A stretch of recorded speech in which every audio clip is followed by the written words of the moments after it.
Hi, welcome to T2G health channel. நம்ம வீடியோக்குள்ளே போகிறதுக்கு முன்னாடி நம்ம சேனலை சப்ஸ்கிரைப் பண்ணுங்கள், லைக் பண்ணுங்கள், ஷேர் பண்ணுங்கள், கமெண்ட் பண்ணுங்கள். நம்ம வீடியோவில் என்ன பார்க்க போகிறோம் அப்படின்னா, சரும அலர்ஜி பற்றி தான் பார்க்க போகிறோம். எதனால் அந்த சரும அலர்ஜி ஏற்படுது, ஸோ அதுக்கு என்னென்ன அறிகுறிகள், அதை எப்படி இயற்கை முறையில் சரி பண்ணுறது, அதை பற்றி தான் பார்க்க போகிறோம். இப்போ சரும அலர்ஜி அப்படிங்கிறது பல விதத்தில் சொல்லப்படுது.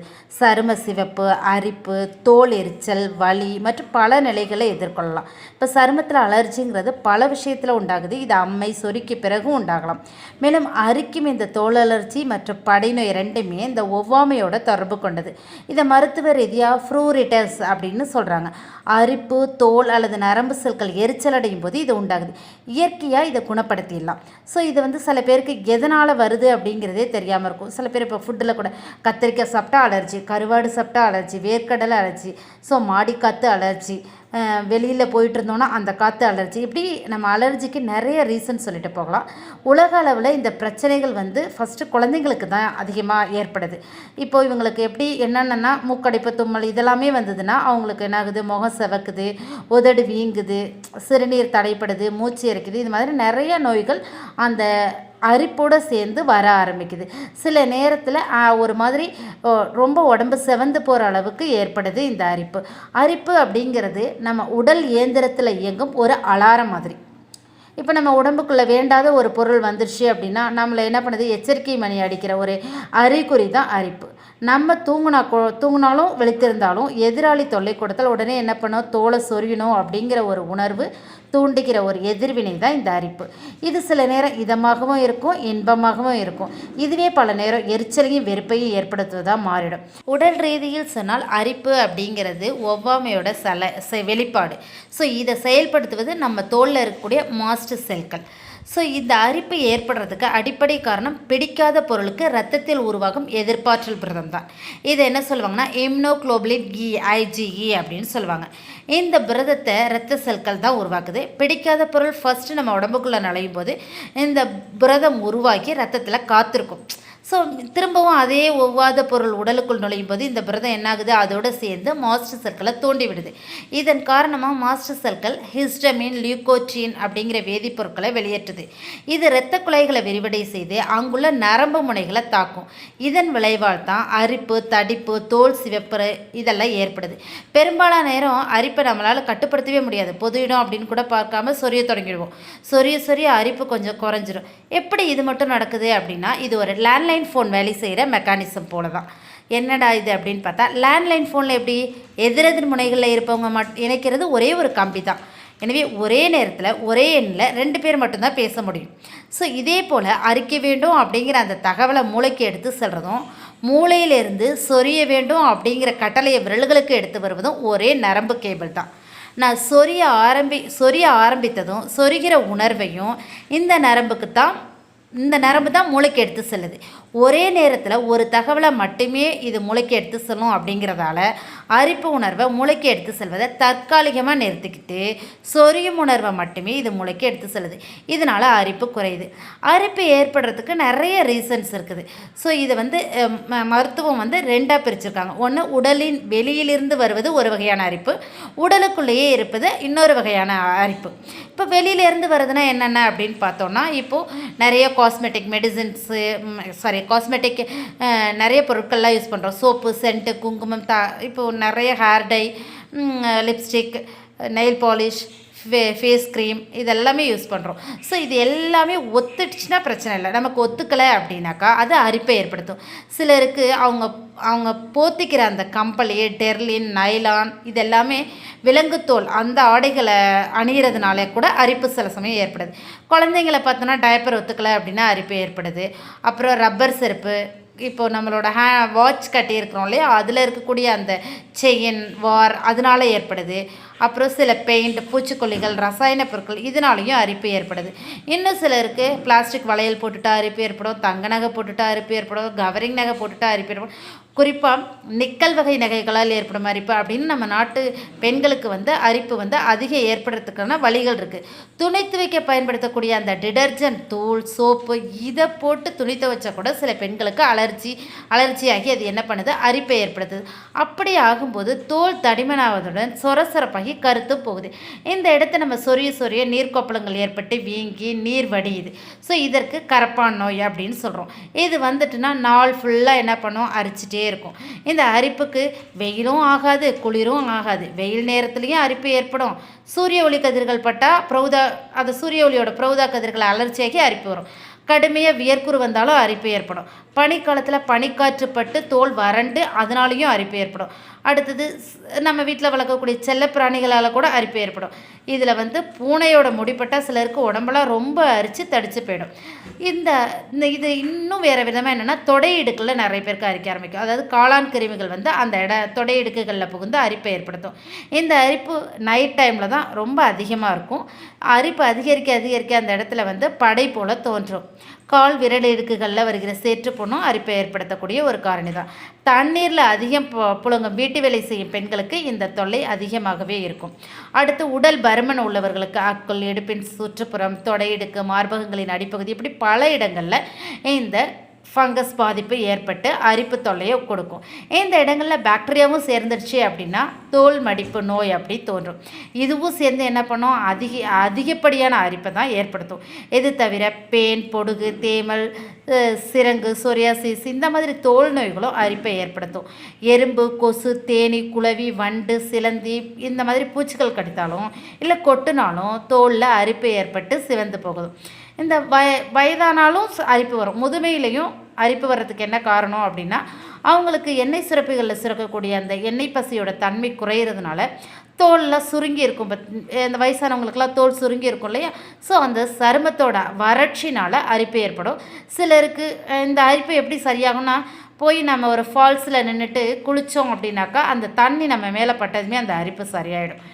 ஸோ இந்த உடலில் இருக்கக்கூடிய எந்த ஒரு நோய் தொற்றும் அரிப்பை உண்டாக்க வாய்ப்புண்டு. உதாரணம், இப்போ நமக்கு சிறுநீரக பாதையில் அலர்ஜி, சுவாச பாதையில் அலர்ஜி, ஆசன வாயில் அரிப்பு இந்த மாதிரி நிறைய பிரச்சனைகள் இருந்தால், குடலில் புண்ணு இதெல்லாம் இருந்தால் கூட நமக்கு என்ன பண்ணும், அரிப்பு ஏற்படும். ஸோ இது தவிர நீரிழிவு நோய், இரத்த சோகை, மஞ்சள் காமாலை, சிறுநீரக கோளாறு, தைராய்டு பிரச்சனை, பித்தப்பை பிரச்சனை இந்த மாதிரி நிறைய பிரச்சனைகள் இருந்தாலும் இந்த அரிப்பு ஏற்படும். ஸோ இந்த அரிப்பு ஏற்பட்டுடுச்சுன்னா சில அறிகுறிகள் ஏற்படும். சோர்வு, அடிக்கடி தலைவலி ஏற்படும், மயக்கம் வரும், தும்மல் ஏற்படும், மூக்கில் அரிப்பு ஏற்படும், கண்களில் அரிப்பு, நீர் வடிதல், சிவந்து போகிறது, இல்லை வீக்கம், மூச்சு திணறல், அடிக்கடி சளி பிடிச்சிக்கும். ஸோ மீண்டும் மீண்டும் சளி, இருமல் வந்துகிட்டே இருக்கும். சில சமயம் உணவுமே ஒத்துக்காமல் போய் அரிப்பை உண்டாகும். முக்கியமாக பால், தயிர், முட்டை, இறால், இறைச்சி, கடல் மீன், கருவாடு, தக்காளி, சோயாபீன்ஸ், வேர்க்கடலை, முந்திரி, செர்ரி பழம் இதெல்லாம் சொல்லலாம். இது எல்லாருக்குமே கிடையாது, சிலருக்கு மட்டுமே. வெளிநாட்டு பதப்படுத்தப்பட்ட உணவுகளும் அரிப்பை ஏற்படுத்தும் உட்பொருட்கள் இருக்குது. ஸோ உணவை போலவே நான் சாப்பிடும் மருந்துகளும் சிலது அரிப்பை ஏற்படுத்தும். ஸோ அதையும் நம்ம டாக்டர்கிட்ட கன்சல்ட் பண்ணிட்டு தான் மருந்துகளும் சாப்பிடணும். சில இன்ஜெக்ஷன் போட்டாக்கா ஒரு பென்சிலின் இன்ஜெக்ஷன்லாம் போட்டுட்டு இன்ஜெக்ஷன் போட்ட இடத்துல அதாவது டெஸ்ட் இன்ஜெக்ஷன் போட்டுட்டு ரவுண்ட் பண்ணுவாங்க இல்லையா? ஏன் அப்படின்னா ஒரு 1/2 hour அதை வச்சுருப்பாங்க. ஏன்னா அரிப்பு ஏற்படுதா, நம்ம அந்த இன்ஜெக்ஷன் நம்ம பாடி ஏற்றுக்குதா அப்படிங்கிறதுக்காக தான். ஸோ அது டாக்டர்ஸ் அதை பரிசோதித்த பிறகு தான் நமக்கு அந்த இன்ஜெக்ஷனையே போடுவாங்க. அதே மாதிரி சில இன்ஜெக்ஷன், சில மெடிசினும் நமக்கு ஒத்துக்காது. இந்த அரிப்புக்கு கவலை, பயம், டென்ஷன் இந்த மனம் சார்ந்த பிரச்சனைகளும் காரணமாக இருக்குது. ஹிஸ்டீரியா அப்படிங்கிற அந்த மனநோய் உள்ளவர்கள் உடலில் பூச்சி ஊறுறது போல் கற்பனை செஞ்சுக்குவாங்க. இதனால் அவங்களுக்கு எந்த நேரமும் நம்ம உடம்பை சொரிஞ்சிட்டே இருக்கணும் அப்படிங்கிற ஒரு உணர்வு இருக்கும். இவங்களுக்கு மனநோய் குணமானால் மட்டும்தான் அந்த அரிப்பு சரியாகும். என்ன சொல்லுவாங்க, உடம்பு அரிக்குதா, ஒரு அவில் போட்டுக்கோ அப்படின்னு சாதாரணமாக வீட்டில் சொல்லிடுவாங்க. அதே வேளை எதனால இந்த அரிப்பு ஏற்படுது அப்படிங்கிறத தெரிஞ்சுட்டு சிகிச்சை பெற்றால் மட்டும்தான் அரிப்பு முற்றிலும் கட்டுப்படும். ஸோ இப்போது இந்த அரிப்பை நம்ம டாக்டர்கிட்ட போய் நம்ம கண்ட்ரோல் பண்ணுறோம். சில இயற்கையான முறையிலையும் இந்த அரிப்பை நம்ம எப்படி கண்ட்ரோல் பண்ணலாம், என்னென்ன மாதிரி சாப்பிடலாம் அப்படிங்கிறதையும், இந்த அரிப்பை நம்ம தடுக்கிறதுக்கான சில வழிமுறைகளையும் பார்க்கலாம். இப்போது தேங்காய் எண்ணெய் ஒரு மென்மையான சருமத்துக்கு ஏற்ற எண்ணெய். இது உலர் சருமத்தையும் அரிப்பையும் எரிச்சலையும் போக்கும். இது அலர்ஜி எதிர்ப்பு பண்புகளை கொண்டிருக்குது. இந்த தேங்காய் எண்ணெயில் விட்டமின் இ, விட்டமின் கி மற்றும் நடுத்தர சங்கிலி கொழுப்பு தேங்காய் எண்ணெயில் அடங்கியிருக்குது. இது சருமத்துக்கு மாய்ஸ்சரைசர் செய்யும் இயற்கை பொருள். தேங்காய் எண்ணெய் தனித்தும் பயன்படுத்தலாம், இல்லை இந்த தேங்காய் எண்ணெயோட நான் ஆலிவ் எண்ணெய் கலந்தும் பயன்படுத்துகிறேன் அப்படின்னாலும் பயன்படுத்தலாம், தப்பு கிடையாது. இந்த எண்ணெயை பயன்படுத்தின பிறகு அரை மணி நேரம் கழித்து நம்ம வாஷ் பண்ணிடணும். ஸோ நம்ம பாடி நெக் டு ஃபுட் வரைக்கும் தேங்காய் எண்ணெயை நல்லா தேய்ச்சி வச்சுட்டு கொஞ்சம் ஒரு 1/2 hour கழித்து நம்ம வார்ம் வாட்டரில் குளிச்சிடலாம். நெக்ஸ்ட்டு தேன் சரும அலர்ஜிக்கு உதவக்கூடியது. இது திசுக்கள் பாதிப்பிலிருந்து காப்பாற்றுது. இது புதிய செல்களை உருவாக்கவும் உதவுது. தினமும் 2 முதல் 3 முறை தேன் பயன்படுத்தலாம். 30 நிமிடம் கழித்து முகத்தை வெதுவெதுப்பான நீரில் கழுவி விடலாம். ஸோ நம்ம அரிப்பு ஏற்படுற இடத்துல தேனை தடவி வச்சுட்டு நம்ம கொஞ்சம் நேரம் கழித்து கழுவிடலாம். தேனோட லவங்கப்பட்டை கலந்தும் நம்ம தடவிடலாம். நெக்ஸ்ட்டு ஆப்பிள் சிடர் வினிகர் அப்படிங்கிறது ஒரு ஆன்டி பாக்டீரியல் பண்புகளை கொண்டிருக்குது. இதில் தாதுக்கள் குறிப்பாக பொட்டாசியம் இருக்கிறதுனால சரும அலர்ஜியை இது போக்கும். இது உடலில் இருக்கும் நச்சை வெளியேற்றி சருமத்தோட pH அளவை பாதிக்க செய்யுது. உடல் எதிர்ப்பு சக்தியை இது சரி செய்யுது. இந்த ஆப்பிள் சிடர் வினிகரோட சம அளவு வாட்டர் கலந்து காட்டன் பஞ்சை நினச்சி நம்ம அந்த அரிப்பு இருக்கக்கூடிய இடத்துல எல்லாம் தடவி விடலாம். அல்லது ஸ்ப்ரே பாட்டிலில் ஊற்றி 2 அல்லது 3 முறை சருமத்தின் மீது தெளிக்கலாம். அதுக்கப்புறம் 30 நிமிஷம் கழித்து நம்ம எந்த இடம் அரிப்பு இருக்குது அப்படின்னு இப்போ ஃபேஸில் இருந்துன்னா ஃபேஸ் வாஷ் பண்ணலாம், இல்லை கை காலில் இருந்துன்னா அந்த இடத்துல நம்ம தடவி வச்சுருந்தோன்னா அதை நம்ம வாஷ் பண்ணலாம். இந்த ஆப்பிள் சிடர் வினிகரோட தேன் கலந்தும் பயன்படுத்தலாம். நெக்ஸ்ட்டு ஐஸ் கட்டிகள் சருமத்துக்கு நன்மை செய்யக்கூடியது. குறிப்பாக எக்ஸிமாவுக்கு இது சிறந்த பலனளிக்கும். இது பாதிக்கப்பட்ட இடத்துல இரத்த ஓட்டத்தை மேம்படுத்துறதுக்கு உதவி செய்யும். ஐஸ் கட்டி பயன்படுத்துறது மூலமாக இரத்த நாளங்கள், வீக்கம் இதெல்லாம் குறையும். இது நச்சு நீக்கவும் திசுக்கள் பாதிக்கவும் சரி செய்யுது. இது சரும அரிப்பையும் நல்லாவே தடுக்குது. அடுத்தது பேக்கிங் சோடா.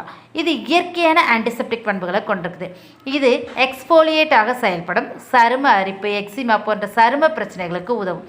1/2 கப் பேக்கிங் சோடாவை தண்ணீரில் கலந்துட்டு தேவைன்னா இதில் ஓட்ஸ் 2லேருந்து 3 ஸ்பூன் போட்டுட்டு ஆலிவ் ஆயில் கலந்து குளிக்கலாம். இல்லை பேக்கிங் சோடாவை தண்ணீரில் கலந்து பேஸ்ட் ஆக்கி பாதிக்கப்பட்ட இடத்துல தடவிட்டு 10 நிமிஷம் கழிச்சிட்டு கொஞ்சம் வார்ம் வாட்டரில் பயன்படுத்தி குளிக்கலாம். இது சருமத்துக்கு நல்ல நீரேற்றத்தை கொடுக்கும். அதுக்கப்புறம் எலுமிச்சை சருமத்துக்கு உள்ளுக்கும் வெளிப்புறத்துக்கும் நன்மை செய்யக்கூடியது. எலுமிச்சை சாறை வெதுவெதுப்பான நீரில் கலந்து குடிச்சு வந்தாக்கா சரும அலர்ஜியால் உண்டாகக்கூடிய பிரச்சனைகள் நீங்கும். எலுமிச்சை சாற்றை காட்டன் பஞ்சில் நினச்சி எக்ஸிமா பிரச்சனை இருக்கும் இடத்துல வைத்து 15 நிமிடங்கள் கழித்து சுத்தம் செய்து வந்தால் இந்த சரும அலர்ஜி நீங்கும். முக்கியமான பொருள் நெக்ஸ்ட்டு நம்ம பார்க்கக்கூடியது வேப்பிலை அலர்ஜி எதிர்ப்பு பண்புகளை அதிகமாகவே கொண்டிருக்குது. இது சரும அலர்ஜியோட உண்டாகக்கூடிய வலியை நீக்கும் தன்மையும் இந்த வேப்பிலைக்கு இருக்குது. 8 இல்லை 10 வேப்பிலைகளை அரைத்து பேஸ்டாக்கி அந்த எந்த இடத்துல அரிப்பு இருக்கோ அந்த இடத்துல தடவி வரலாம். இந்த வேப்பிலையோட மஞ்சளையும் கலந்து 2ஐயும் அரைச்சி அந்த அரிப்பு இருக்கக்கூடிய இடத்துல தடவி வரலாம். இந்த வேப்பிலைக்கு பதில் வேப்பிலை எண்ணெய் கிடச்சா கூட அந்த வேப்ப எண்ணெயை சருமத்தில் தடவி அதுக்கப்புறம் ஒரு 1/2 hour கழித்து நம்ம ஷீக்காய் போட்டு குளிச்சிடலாம். ஸோ இந்த வேப்பிலை இல்லை வேப்ப எண்ணெய் 2மே ஒரே பண்பு தான் கொண்டிருக்கும்.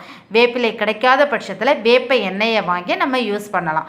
ஸோ வேப்பிலை கிடச்சிது அப்படின்னா வேப்பிலையும் மஞ்சளையும் கலந்து யூஸ் பண்ணலாம். இல்லை இந்த வேப்பிலையை நல்லா கொதிக்க வச்சு நம்ம குளிக்கிற தண்ணியில் ஊற்றி அதோட ஒரு கைப்பொடி அளவு கல்லுப்பு போட்டு கொஞ்சம் மஞ்சள் தூள் போட்டு நல்லா மிக்ஸ் பண்ணிவிட்டு அந்த தண்ணியை நம்ம குளிக்க ஆரம்பிக்கலாம். ஸோ அப்படி குளித்தாலும் அரிப்பு குறைய ஆரம்பிக்கும். நெக்ஸ்ட் பொருள் சோற்றுக்கற்றாழையோட புதினாவையும் சேர்த்து. சோற்றுக்கற்றாழை சருமத்துக்கு மென்மையை அளிக்கும். இந்த கற்றாழையோட புதினா சாறு கலந்து குழைத்து சருமத்தில் பயன்படுத்தணும். தேவை அப்படின்னா விட்டமின் இ ஆயில் கலந்தும் பயன்படுத்தலாம். இந்த சோற்றுக்கற்றாழையோட புதினா கலந்து சாராக எடுத்து நம்ம உள்ளே குடிக்கவும் செய்யலாம். ஸோ கடைசி பொருள் துளசி இலைகளை நீர் விட்டு அரைத்து பேஸ்ட் போல் ஆக்கிக்கணும். இதை எந்த இடத்துல அரிப்பு இருக்கோ அந்த இடத்துல நல்லா தடவிட்டு ஒரு 10 minutes கழித்து குளிர்ந்த நீரில் இதை கழுவிடணும். இதுக்கு பதிலாக துளசி இலைகளை நீரில் கொதிக்க வச்சு நம்ம எப்படி வேப்பிலைகளை கொதிக்க வச்சோம் அதே மாதிரி கொதிக்க வச்சு அரிப்பு இருக்க இடத்துல ஒத்தரை மாதிரியும் கொடுக்கலாம். இல்லை இந்த துளசி இலைகளை கொதிக்க வச்சு நம்ம குளிக்கும் போது யூஸ் பண்ணிக்கலாம். இது உலர மீண்டும் வைத்து நம்ம சருமத்தில் தேய்ச்சிக்கலாம். இப்போது நம்ம அதை கொதிக்க வச்சு வச்சுட்டு அந்த வேப்பிலையை தூக்கி கூட துளசி இலையை தூக்கி கூட போட வேண்டியதில்லை. அந்த துளசி இலைகளை எடுத்து வச்சுட்டு திரும்பவும் தண்ணியை சூடு பண்ணி இந்த துளசி இலைகளை போட்டு அதை நம்ம அந்த இடத்துல அந்த இலைகளோடு சேர்த்து அரிப்பு இருக்கக்கூடிய இடத்துல தேய்ச்சி அதே தண்ணியை எடுத்து ஊற்றி நம்ம குளிக்க ஆரம்பிக்கலாம். ஸோ இப்படியெல்லாம் செஞ்சுட்டு வந்தோம் அப்படின்னா நம்ம உடலில் ஏற்பட்டிருக்க அரிப்பு கொஞ்சம் கொஞ்சமாக சரியாக ஆரம்பிக்கும். இது இயற்கையான முறையில் சொன்ன சில இயற்கை வீட்டு வைத்தியங்கள். ஸோ இதுலேயும் எனக்கு சரியாகவே இல்லை அப்படின்னா இன்னும் சில இது நம்ம வீட்டில் இருக்கக்கூடிய சில பொருட்களை இந்த இயற்கை டிப்ஸு நம்ம செஞ்சிட்ருக்கும் போதே இதையும் நம்ம செய்யணும். நம்மளுடைய தரை விரிப்புகள், சோஃபா விரிப்புகள், திரைச்சீலைகள், நம்மளோட பெட் ஸ்ப்ரெட், நம்மளோட போர்வை, தலையணை உரைகள், இது எல்லாத்தையுமே நல்லா வாஷ் பண்ணி வெதுவெதுப்பான நீரில் வாஷ் பண்ணி நல்ல வெயிலில் காய வச்சு நம்ம யூஸ் பண்ணணும். அரிப்பு இருக்கக்கூடிய டயத்தில் வீட்டில் ஒட்டடை, தூசி இதெல்லாம் இல்லாமல் வச்சுக்கணும். நம்ம இருக்கக்கூடிய இடங்களை குளிச்சுட்டு உடனே போய் ஒட்டடை அடிக்கிறது, வீடு கூட்டுறது இந்த வேலையெல்லாம் செய்யாமல் இதெல்லாம் முடிச்சுட்டு நம்ம குளிக்கணும். ஸோ இதெல்லாம் செஞ்சோம் அப்படின்னா அரிப்பு கொஞ்சம் கொஞ்சமாக குறையும். நமக்கு அரிப்பு டயத்தில் சில ஒத்துக்காத அரிப்பை ஏற்படுத்தக்கூடிய சில உணவுகளையும் தவிர்க்கணும். இதெல்லாம் செஞ்சோம் அப்படின்னா அரிப்பு கொஞ்சம் கொஞ்சமாக குறைய ஆரம்பிக்கும். இதையும் மீறி அரிப்பு குறையல அப்படிங்கும் பட்சத்தில் நம்ம போய் உடனே டாக்டரை கன்சல்ட் பண்ணி அவங்களோட ப்ரிஸ்கிரிப்ஷன் படி நம்ம மெடிசின் எடுத்துக்கணுமே தவிர நம்மளாக எந்த மெடிசினையும் யூஸ் பண்ணக்கூடாது. தேங்க்யூ ஃபார் யுவர் வாட்சிங்.